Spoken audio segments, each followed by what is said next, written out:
Thank you, Mr. Speaker. It is my honor to introduce the resolution which recognizes the month of April as Genocide Prevention and Awareness Month. This resolution was co-sponsored by Representative Pack, Representative Bell, Representative Carter, Representative Henson, and others, and from the Senate, Senator Carter and others. I would like at this moment to introduce Melanie Nelkin, who has been the leader of this coalition and has done great work on behalf of the state of Georgia, raising awareness about genocide around the world. Melanie Nelkin. Thank you, Leader Abrams. On behalf of the Georgia Coalition to Prevent Genocide, I want to also thank Speaker Ralston for this invitation resolution. We deeply appreciate the support that Leader Abrams has given us as the sponsor of this resolution for the last 2 years, as well as the House co-sponsors. There is a mirror resolution in the Senate led by Senator Carter, and we are deeply appreciative of him sponsoring this resolution again for the second year as well.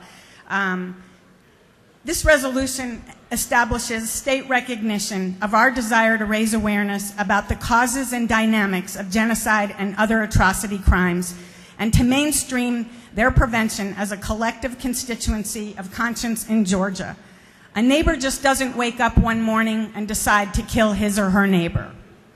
The warning signs and risk factors begin in the home, in the community, where we can teach our children the lessons of the Holocaust and other genocides in history and advocate for the prevention of future genocides and mass atrocities. Once refugees, many genocide survivors who are now U.S. citizens live amongst us in Georgia. I would like to welcome to the chamber today Elizabeth Lefkowitz, our Holocaust survivor, Emmanuel Guy Solomon, who was a former lost boy from Sudan, Claude Gatabuke, who was a Rwandan survivor, and who is here today with his sister Alice up in the gallery.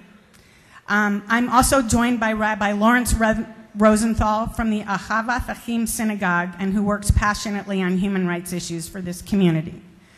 This April is the 20th anniversary of the Rwandan genocide. Commemoration of this event will be taking place in many cities here and abroad next month. We are now in the 11th year of the genocide and atrocities in Darfur, where the government of Sudan continues to commit atrocity crimes against its own civilians, and now those in the Nuba Mountains and also in South Sudan. We must strive to learn the lessons from these dark periods in human history. We must especially value the survivor narratives to better understand the motivation of the perpetrators, the resistors, and the rescuers. I'd like to recognize from the gallery some of our sponsors who will be hosting their own events related to this resolution. The Georgia Georgia Commission for the Holocaust, our state agency, with our executive director, Sally Levine, up there, will be commemorating their annual Days of Remembrance at the Capitol on May 2nd.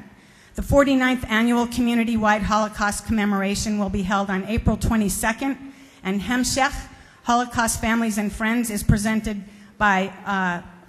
also by Elizabeth Lefkowitz and those in the gallery.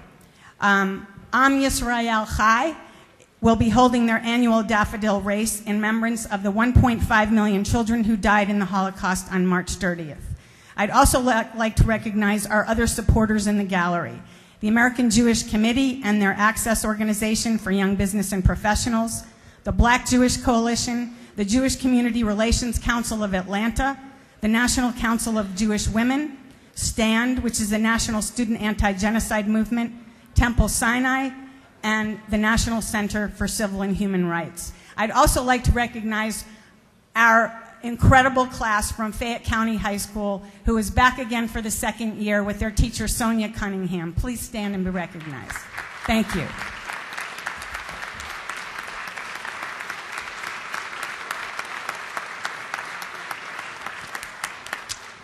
Thank you, Mr. Speaker.